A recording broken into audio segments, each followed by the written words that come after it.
Chapter 3. A Hero is Reborn. Part 2. The nightmare always began on the frozen lake. He could hear Emily calling for help, but no matter which direction he turned, he couldn't see her across the flat landscape. No matter how hard he tried to run in search of her, his feet would always be encased in ice, so cold that it felt like it burned his skin. When he looked up, there would be no stars in the night sky, only the bright moon casting a spotlight directly over him. Then he would look down, and the ice would spiderweb around him until the cracks reached all the way back to shore. All at once it would shatter, and he would fall into the water. The water ripped through his throat as he gasped for air, filling his lungs the more he choked. He thrashed against the current, but he couldn't swim back to the surface. All he could do was wait for the cold of the ice to seep into him and the water to burn him from the inside, listening to Emily's voice scream his name over and over and over. "Jack?" Jack blinked. He was back in his house. There were fresh logs burning in their fireplace, casting warmth throughout the small one-roomed cabin. He was standing next to the pantry, with fragrant herbs hanging over him, a mortar pestle in his hands. His mother was sitting next to a young boy, Oliver, by the table, Oliver's father standing behind his son with his hands on his shoulder. Jack's mother had her hair tied up in a ponytail out of her face, a few loose strands framing the pinch between her brows as she watched him in concern. She was wearing her work pants and apron, and her hand was poised with a needle and thread over a cut on Oliver's knee. Jack looked down again and saw the thick mixture of herbs and tonics in the mortar. Ah, right, the anesthetic. "Sorry," he said, giving his mother a smile. "Got distracted for a minute there." He emptied the mixture into a bowl of water and grabbed a clean rag, making his way over to them. His mother thanked him and dipped the rag into the solution, gently cleaning Oliver's knee. "This next part is going to sting a little," she said to Oliver, "so remember to take deep breaths." Oliver whimpered, shooting his father a look. His father squeezed his shoulder, but Oliver still shook his head. Jack's mother met Oliver's eyes, giving him a smile. Jack could feel the calm radiating from her, as warm as that crackling fire. "The medicine should help, but I'm going to need you to be brave for me." Oliver searched her expression. Then, hesitantly, he gave a small nod. Jack's mother took a deep breath. Oliver mirrored her, and they breathed out together. She began stitching his knee. Jack looked away, shifting his weight between his feet, until he heard sniffling. Oliver had his eyes squeezed shut, his hands clutching the sides of the chair as he tried not to tremble. Jack sighed, kneeling down next to him. "Hey, it's okay," Jack said. "We'll fix you right up. We just need to get through the next few minutes together, all right?" Oliver peeked one eye open. He nodded, his bottom lip trembling. Jack smiled, feeling the stretch of his chapped lips. "Why don't you tell me what happened?" I was helping Dad feed the chickens, and one of them tried to escape, so I tried to jump over the fence to catch it, but I fell." Oliver looked down, his cheeks turning red. Jack nodded. "Okay, now tell me what really happened." Oliver looked up, confused. "For example, the last time I had to get stitches, it was because I was fighting off 10 bandits who were trying to steal my shoes. I took 9 of them down with a bunch of cool kicks and flips, but the 10th guy got lucky and cut my arm. Then he pranced into the sunset with my left shoe before I could get him back." Jack shook his fist at the sky. "Still trying to track him down to this day." Oliver giggled. "Then it wasn't chickens. I was trying to catch bandits too." "No way. How many bandits were there?" Oliver grinned. 11, and they all had huge swords and axes. I win." "Oh, I just remembered. I fought 12 bandits, because one of them brought his best friend, Jeff, who brought his best friend, John, who came in late because he was too busy doing a jig at the tavern trying to impress a girl and forgot.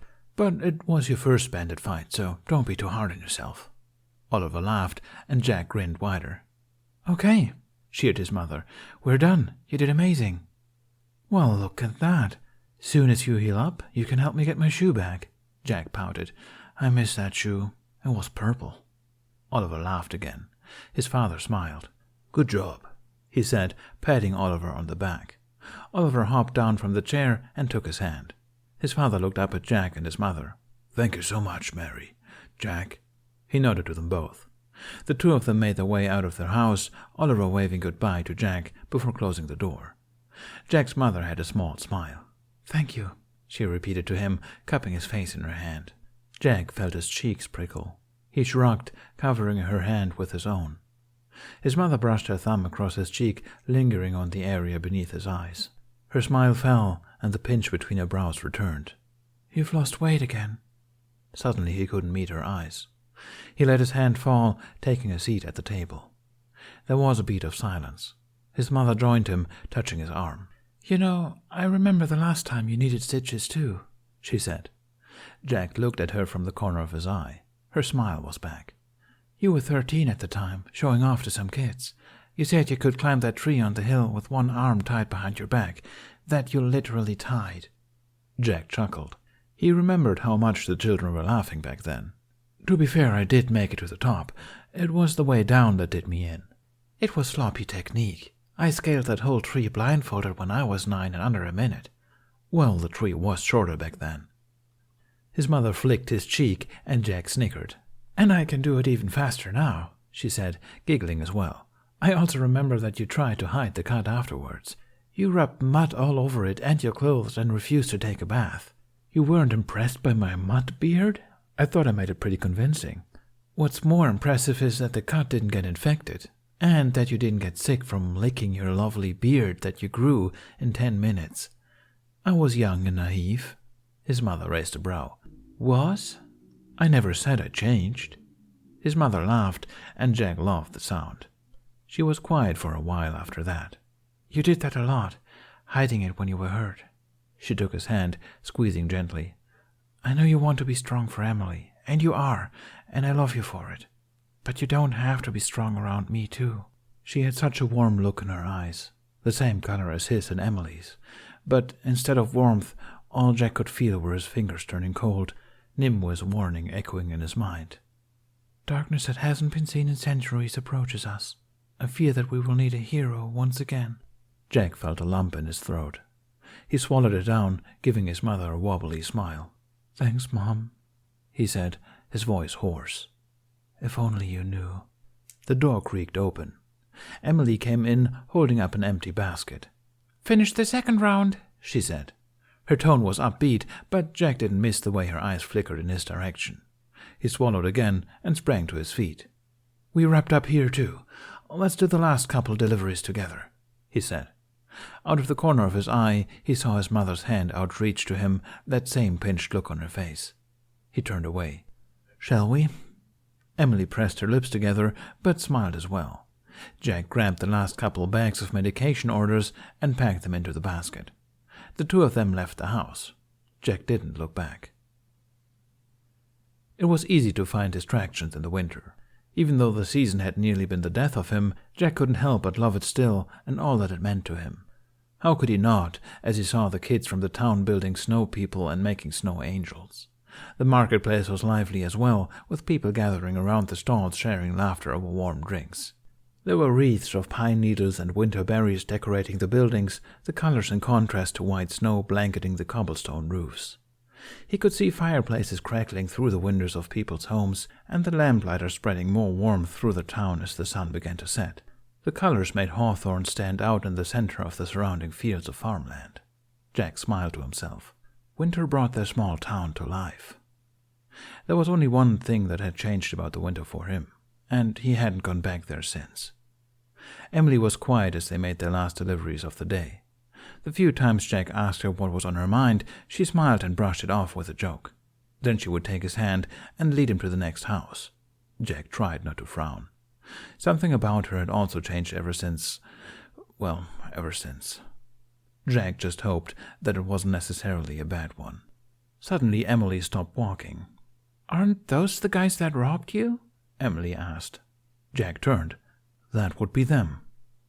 In front of them, at the center of the crowded square, stood the Bards, back in town and unpacking their equipment from the carriage. Their colorful hats were especially bright against the white backdrop of the snow-covered buildings.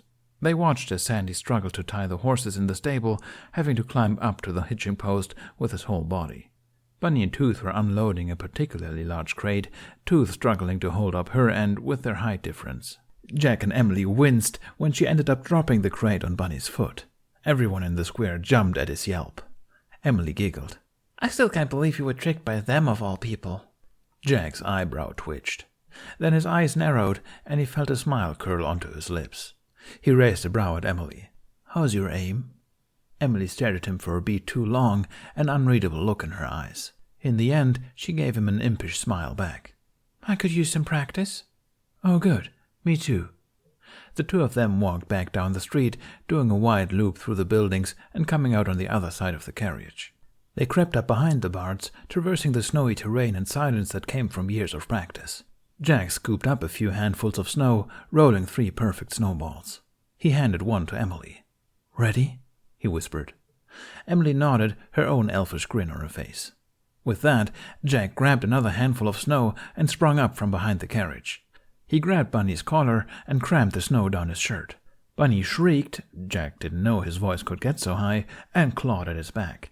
Tooth and Sandy did a double take. Their eyes widened when they spotted Jack behind him. "Here, hold these." Jack handed them each a snowball, the two of them too baffled to react. "Now!" he shouted. Emily popped up and wound her arm back. With absolutely precise technique, she hurled the snowball at a group of kids in the square, hitting a boy directly in the back of his head. All the kids whipped around in unison. Jack and Emily ducked down behind the carriage again, leaving the Bards on their own. "Who threw that?" the boy yelled. "'Tis I who threw it," Jack yelled in his best Bunny impression. "The tall one in the dumb purple hat." Bunny's teeth were chattering, making it look like he was the one speaking. Jack watched in glee as the children locked eyes on their targets. Let the bloodbath begin. The children all let out high-pitched battle cries and charged the carriage. There were gasps of panic around the square as all the adults gathered their wares and fled the battlefield. The Bards snapped out of their shock just in time to dodge the first wave of snowballs sent their way, skirting around the carriage for cover. Bunny was the first one to round the corner, stopping dead in his tracks upon seeing Jack. "Long time no see, Cottontail," Jack grinned. "Did you miss me?" Bunny's eyes went round. His brows arched at a comically high angle, eyes blazing and nostrils flaring. "Yo!" A snowball on the face cut him off. "Sorry, didn't quite catch that. Want to try again?" "Jack!" gasped Tooth's voice. Jack smiled at her as she rounded the opposite corner. "It's so good to see you. And, this must be your sister. Oh my goodness, she's absolutely adorable." A barrage of snowballs pelted her in the back, knocking her face first into the snow, muffling the rest of her sentence. Jack doubled over, laughing. There was a springing sound up above him. Sandy had somehow managed to use his theater equipment to rig together a makeshift catapult and was providing cover from atop the carriage. Jack had no idea how he had assembled it so quickly. Sandy gave him a cheerful wave before focusing back on shooting down kids one by one. He wasn't fast enough, however, and the small army of children was swarming them. "Every man for themselves," Jack yelled, scooping up another handful of snow and jumping into the fray.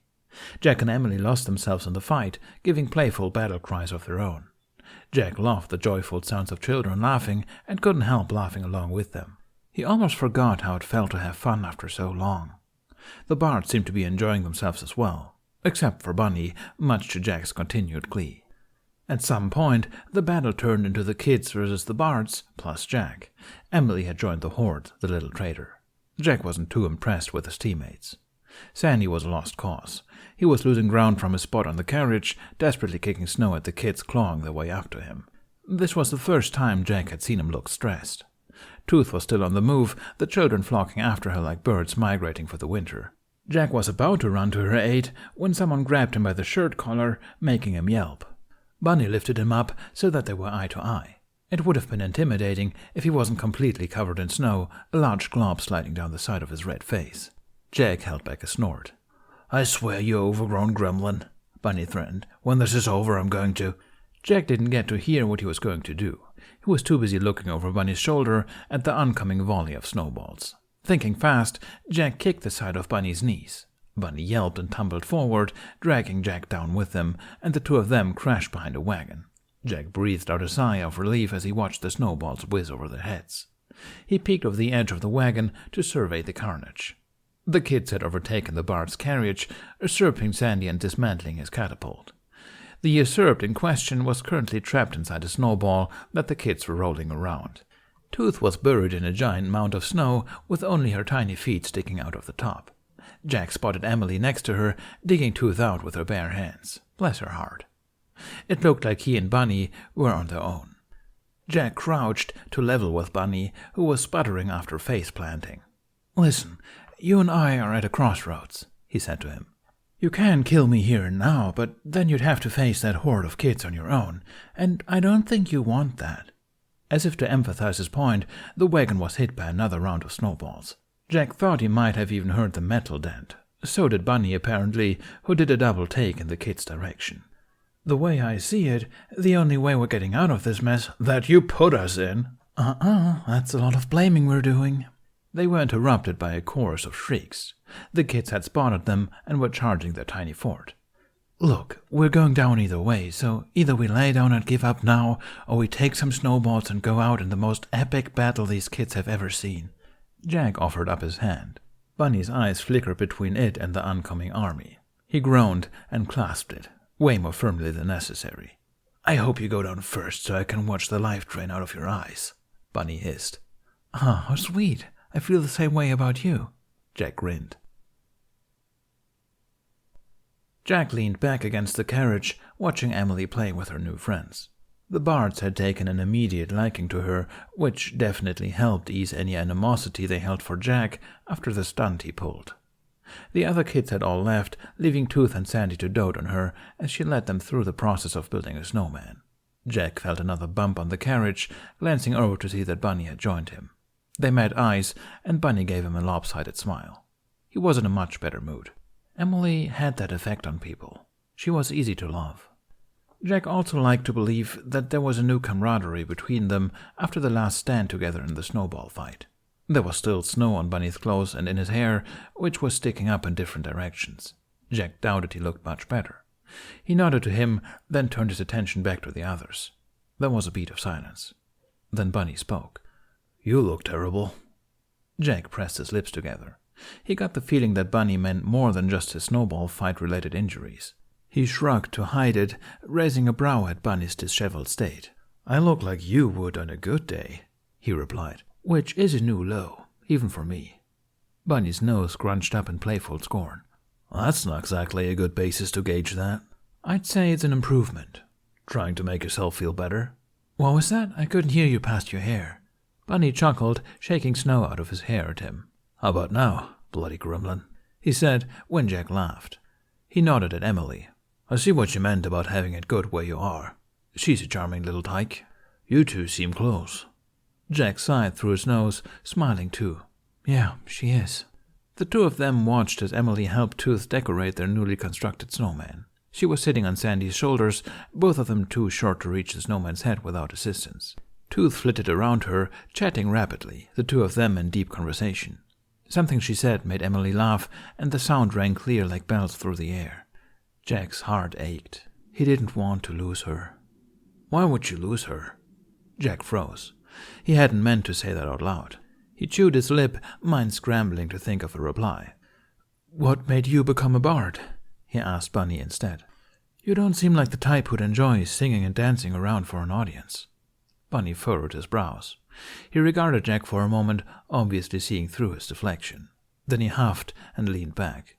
Jack was grateful that he didn't pry. "Same reason you stated," Bunny said. "To protect the people I care about." Jack hadn't expected that answer. His brows rose a fraction. "Do you have a family?" "I did." "Oh, I'm sorry." Bunny shook his head. "Don't be. It was a long time ago. Besides, I have a new one now." He nodded at Tooth and Sandy. "They're worth acting the fool." The corners of Jack's lips curled up. "And the fool's clothes?" "Unfortunately, the hat's mandatory," Bunny grumbled. "You're doing great on selling the job to me." "So you've been thinking about it after all?" Jack faltered. He looked back at Emily. "Yes," he admitted. "Why's that?" Jack pressed his lips together, trying to think of a convincing lie, but nothing was coming to his mind. Instead, he thought about what his mother had said. He looked at Bunny through the corner of his eye. Maybe he could let himself risk it this one time. He was so tired of lying. "Things have changed in the last few months, and I'm starting to think my family would be better off without me here." Jack didn't know why he was telling this to Bunny, of all people. Maybe because he was a stranger who would be leaving soon anyway. There weren't many stakes in sharing his secret with him. He glanced at Bunny, who was watching him with a thoughtful frown on his face. Something about him felt like he wasn't judging Jack. Dare he say, it felt like he might actually care about him. which was what made him admit the next thing. But it feels like I'd just be running away. For the first time since they had met, Bunny's eyes softened. I felt the same way. Oh, so we're alike after all. Bunny scrunched his nose again, pursing his lips. I wouldn't go that far. Jack snickered, then went quiet for a while. This was nice. What was it like for you? He asked. Bunny took a long breath, puffing out his cheeks, then let the air out in a whoosh. The guilt was the worst part. Took a long time to let that go, then even longer to stop kicking myself down for having done that. Jack nodded. What did you have to do? What do you mean? You know, how did you, Jack hesitated. This felt a little too much like asking for help. Cope with it? He finished, his voice trailing off at the end. Bunny took on a pensive look, staring up into the air. His nose scrunched a few times, Jack noticed again. It was an interesting quirk. I think what changed is I stopped thinking of it as an escape. Started looking forward instead of back. When I did, I saw the possibilities on the road in front of me, and I decided that I would spend the rest of my time in search to discover them all. Jack pondered his words. Then, what should I be searching for? Bunny raised a brow at him. Depends. What do you want to find? There was a pause. I don't know. Bunny's smile was warm this time. All the more reason to look. Jack opened his mouth, waiting for the words to come. In the end, he settled on giving Bunny a smile back. It was strange being this vulnerable around someone, but it wasn't a bad feeling. Oddly enough, for the first time in months, he felt a spark of hope. He was back on the frozen lake. Emily was crying for help, but he couldn't move. The moon lit up the cracks in the ice under his feet, making the lines grow white. The ice shattered, and he was plunged into the water. It burned his throat and filled his lungs and weighed him down. All that was left to do was to let himself drown. But this time, the dream kept going. He heard Emily's voice coming from the water beneath him. He turned, trying to discern shapes and figures in the murky depth. A pair of glowing eyes appeared in the distance. Nimue? Was she here to save him? Jack waited, but she made no move to approach. Then the eyes changed. They dimmed, the color shifting from Nimue's blue-green to a warm hazel. Jack froze. It couldn't be. Then he heard her voice. Emily. Jack swam downwards, his lungs still burning, spots appearing in his vision. He felt weaker and weaker, the spots almost overtaking all of his sight, but it didn't matter. He had to save her. The closer Jack got, the closer the other pair of eyes rose to meet him, only to shift color yet again. Jack swam closer until he was face to face with a mirror. Those had been his eyes all along, and now from the irises burst the vibrant blue he had seen reflected in Excalibur's blade. Jack had been avoiding mirrors for weeks, and this reaffirmed that choice now that he examined his reflection. His gaunt cheeks in dark circles, the haunted look in his eyes. He looked like death. Then the rest of his body disappeared, leaving those same eyes shifting into someone else. Dark tendrils seeped from the edges, filling the center until there was nothing but two pure black holes. Demonic whispering rang clear through the water. Suddenly the mirror shattered, and a dark mass lunged at Jack. His lungs full of water, all he could do was open his mouth in horror until his world was engulfed in darkness. Jack woke with a gasp, sitting up in his bed. He was back in his house, next to the small fireplace. The last of the glowing embers provided dim lighting, and he was able to make out the silhouettes of his mother and sister in their shared bed across the room. He put a hand to his chest, taking deep, smooth breaths from clear lungs. Slowly, his heartbeat returned to normal. He had been having the same dream all winter, but why was it different this time? What did it mean? There was only one way to find out. Jack groaned, hopping out of bed and fumbling on his cloak and shoes. Taking one last look at his family, he gently closed the door. Jack trekked back up to the same tree where he and Emily stargazed, the fresh mud from the melted snow squelching under his feet. Since neither of them were eager to return after the scare with the presence they had felt, he thought it was a good place to hide Excalibur from the rest of his family. Although now he wished that he had chosen somewhere more inviting as he walked through the near pitch-black woods. Whatever the thing was, hopefully he wouldn't run into it. Jack winced, looking over his shoulder. If he wasn't so terrified of leading it right to him, he'd be knocking on the wood of every tree in this forest. He hurried the rest of the way up. He dropped to his knees at the base of the tree and dug up the dirt with his hands. It wasn't too deep of a hole, and soon enough he hit a cloth bundle. Taking a deep breath, he pulled it out and laid it on the grass. He unwrapped Excalibur, careful not to let the sword touch his skin. The gemstone was the same vivid blue that it had been since he first held it, the same color as his eyes in his dream, and he watched it softly reflect the moonlight.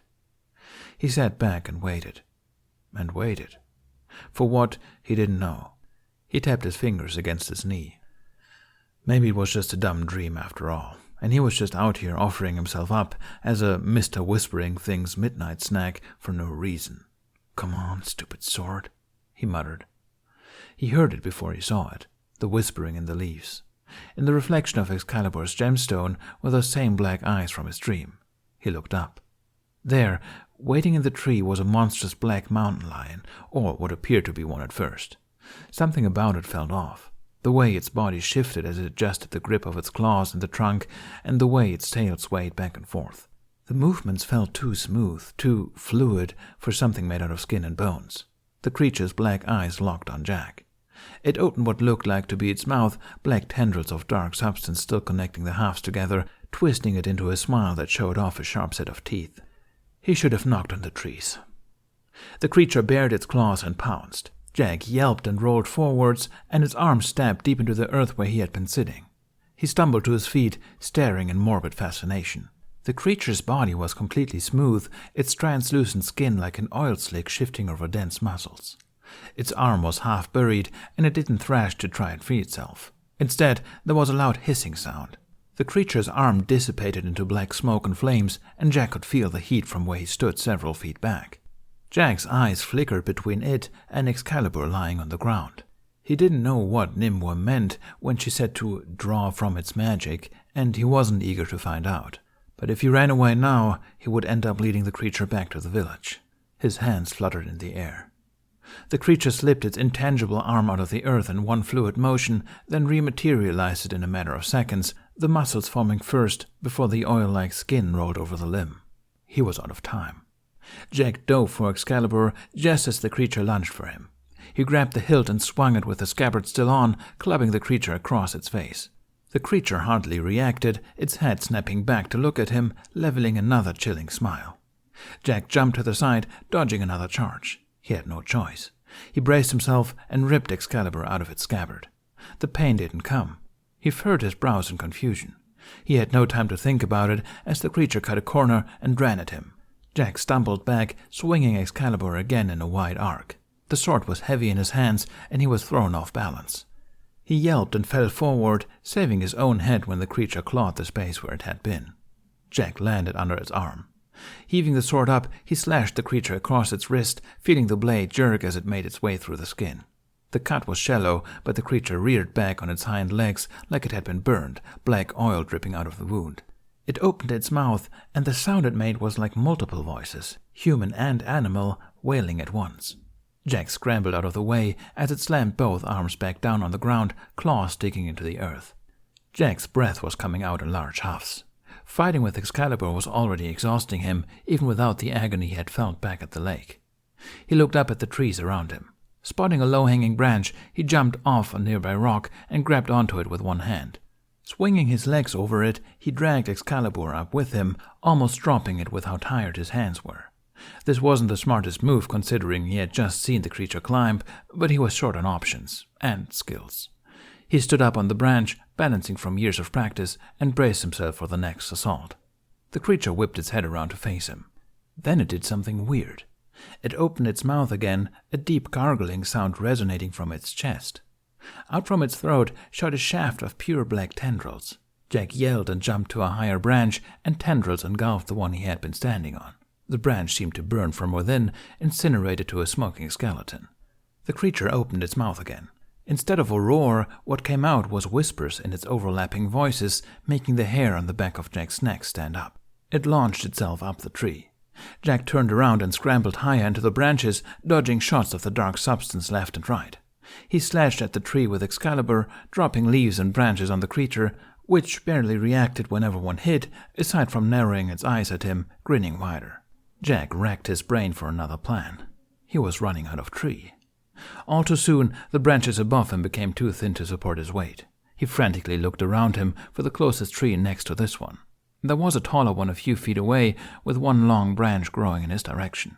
The jump would be a gamble, even if he wasn't carrying a very heavy sword. Then he heard the whispering getting closer. He leapt for the branch. Sailing through the air, he reached his free hand out as far as he could. He just managed to grab hold of the tip. The branch dipped from his weight, then sprang back up, shaking him violently. Excalibur slipped out of his grasp, and Jack watched it clatter its way down to the forest floor. There was a loud crackling sound in front of him. The creature was standing vertical on the other tree, all 4 feet dug into the trunk. Its head was at a 90-degree angle to its body, flashing Jack its oh-so-charming smile. He let himself fall. Jack slammed into every possible branch on the way down, doing his best to break his fall. Then he felt the tree shake back and forth as the creature jumped on it too. Deciding that the ground was probably close enough, he let himself fall through the gaps in the branches the last couple of feet. He managed to grab hold on one last lower branch so that the impact wouldn't snap his neck, then dropped down, landing on his back, the wind knocked out of him. He blinked back the spots in his vision in time to see the creature clawing its way down the trunk, parts of its body smoking as they turned intangible through the foliage, its fire-starting breath burning the rest of the branches in its way. This time it let out a roar, its overlapping voices shaking the air. Jack craned his neck back and saw Excalibur just a foot away. He flipped over and crawled for it. He grabbed the hilt just as the creature lunged from above. With a roar of his own, Jack turned back over to face it, pointing Excalibur up while bracing the hilt against the ground. The creature fell right into his blade, piercing it through its heart. It let out a blood-curdling wail, a cacophony of agonized screams. Jack scrambled out from under it before its body crushed him, leaving Excalibur buried in his chest. The creature fell to the ground, writhing for a few moments longer before slumping over, smoke emanating from its wound. Its black eyes locked with Jack's once again. Slowly, it opened its mouth, its oil-like skin splitting while its sharp teeth slid against each other like daggers. Jack watched in horror as it unhinged its jaw so wide that the black tendrils connecting its mouth snapped apart, the frayed ends burning like embers. Then it spoke, its words making Jack's blood run cold, sending chills to his very core. "Death," it rasped, its voice like bubbling tar. "Death to the would-be king." Jack dug his fingers into the dirt in his effort not to tremble. Somehow he managed to find his voice. "King? What are you talking about?" he demanded. The creature took one last breath. Then its jaw went slack, the black of its eyes darkening even more. The air rushed out of its mouth all at once, and at last it lay still. Its body began to melt, first the skin of its bones, then the bones themselves, until there was nothing left. Excalibur fell to the ground where it once was with a heavy thud, the last of the black tar slinking into the earth. Jack stayed on the ground. He closed his eyes, focusing on steadying his breathing, wincing when he put a hand to his chest. He could already feel the bruises forming. That's when he felt it again. Another whisper passed through the trees. It almost sounded like laughter. His eyes snapped open, but he could still see the creature's smile in his mind. The whisper trailed off in the direction of his home. He grabbed Excalibur and bolted down the hill. Jack ran back home as fast as he could. Several times he tripped in the dark, barely catching himself before landing face first in the mud. Excalibur was heavy in his hands, the hilt slippery from all his falls. Jack wasn't sure how he expected himself to use it in a real fight, not counting his accidental win just then, but for now he focused on trying not to impale himself while running. By the time he got home, he was covered in dirt and grass. He didn't bother trying to be quiet, slamming the door open as soon as he was in front of his house. His eyes flickered around the room. Everything was just as he had left it. He stood still, but all he heard was soft snoring from the corner. His mother and Emily were still in bed, miraculously still asleep despite his explosive entrance. He went back outside and checked the perimeter of the house, pointing Excalibur at any movement that caught his eye. When nothing jumped out at him, he felt the tension in his shoulders drain away, and the trembling began. Dropping Excalibur in the grass, he stumbled his way back inside the house. He fell to his knees next to his mother and Emily, watching their peaceful expressions and not daring to look away. There were so many more questions he had now, and his mind raced through them all at once. The creature had been after him, but would it have stopped at just him? How long had it been watching them? Were there more like it? Had he led them back to the village after all? Back to his family? His breath caught in his throat. What if instead of him, it had been Emily to go back to the tree alone. Tears spilled down his cheeks. He must have been breathing heavier than he thought, and slowly Emily blinked awake. Her eyes widened when she saw him. "Jack?" she said, sitting up. Her movement stirred his mother as well, and she sat up too. The same worried expression appeared on her face when she looked at the scratches on Jack's and the mud and grass on his clothes and in his hair. "Sweetheart, what happened?" His mother got out of bed to crouch next to him, cupping his cheeks in her hands. Jack's eyes flickered between the two most important people in his life. They were looking at him with so much worry, so much love. He didn't want to lose them. He could feel the calluses in his hands from Excalibur begin to ache. Jack swallowed down the lump in his throat. He wiped his eyes so that he could look at each of their faces clearly, committing their features to memory. Then he forced himself to smile. He was so tired of lying. So instead, he told them a story. Jack wasn't sure if the Bards had left town yet. He didn't bother cleaning up before running to the village, heading straight for the inn, his shoes tracking in water and more mud into the room. Waving an apology to the innkeeper, he sprinted down the hallway to the Bard's room and pounded on the door. There was a faint creaking of a mattress, followed by patters of tiny footsteps. Tooth opened the door, dressed in a nightgown, one half of her hair in a giant tangled mass sticking out from her head. She blinked a few times, squinting at the candlelight. Once her eyes adjusted, her mouth fell open, taking in Jack's disheveled state. "Jack? What? I'm in." "You... what?" He heard two more mattresses creak, then the door opened wider to reveal Bunny and Sandy, both in their nightrobes. Sandy was also wearing a nightcap with a fluffy ball sewn to the tip, which dangled in front of his nose as he snored. Bunny was half carrying him and had to shake him a few times before he woke up. Bunny squinted at the bright light, scowling at Jack. "What the bloody hell are you doing here?" he grumbled. "I said I'm in. I'm joining you," Jack replied again. The Bards all stared at him for a beat. Then Tooth squealed. Ignoring how filthy he was, she leapt up and hugged Jack around his neck, making him spin in circles.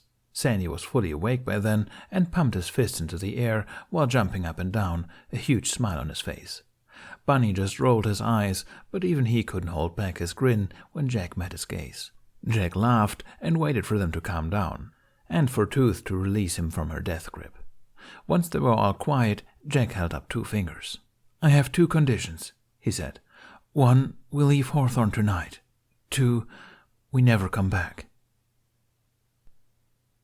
Jack hauled his bag over his shoulder, mindful of the fresh bruises that were forming all over his body. His mother had made him change into a clean set of clothes before leaving, and he had gone to great lengths to hide them while he did.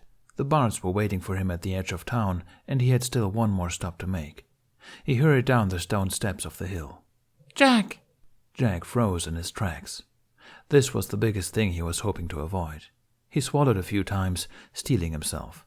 Then he turned around. Emily stood atop the last step, her shoulders tense and small fists clenched at her sides. She looked like she was trying not to shake. Jack's heart ached at the sight. Emily closed her eyes. She took a deep breath and let it out again. Keeping her eyes closed, she spoke. "Mom might believe your excuses, but I know you. Why are you really leaving?" she asked. She opened her eyes, and Jack flinched at the accusation in them. "I want the truth."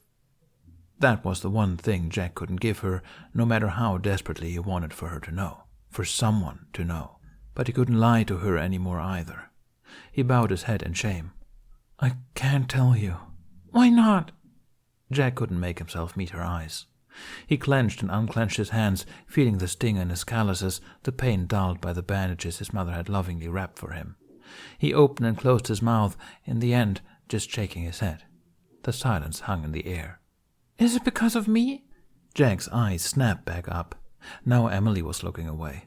"No, of course not," Jack almost yelled. He bit his lip. "Why would you think that?"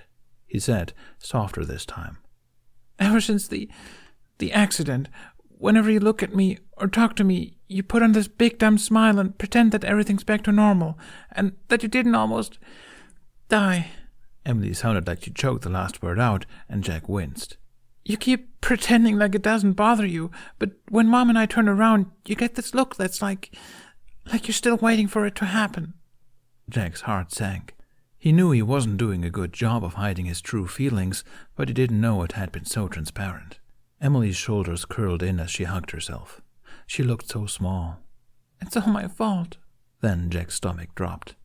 What was worse, he didn't know it was affecting Emily this heavily. Emily, I'm sorry, she sobbed. She met his eyes, and there were tears in hers. I didn't mean to put us in danger. I shouldn't have gone that far out on the ice. It shouldn't have been. Jack didn't like where she was going with that. He dropped his bag and rushed over to her, pulling her into a hug. She clutched onto him, her grip stinging at his bruises, but he only held her closer. He hushed her, stroking her hair as she sobbed into his chest. You did nothing wrong, he said. It wasn't anyone's fault that day, and I don't regret what I did for a second. Don't go. Jack's heart broke at those words. He buried his face in her hair. I'm sorry. Emily sobbed harder. Why? He couldn't bear it any longer. She needed to know the truth, even if it wasn't the full story. I saw something while I was in the water. He winced at his stutter. Someone saved me, and that same person warned me that something bad is coming. I can't tell you more than that, or you'll get involved too.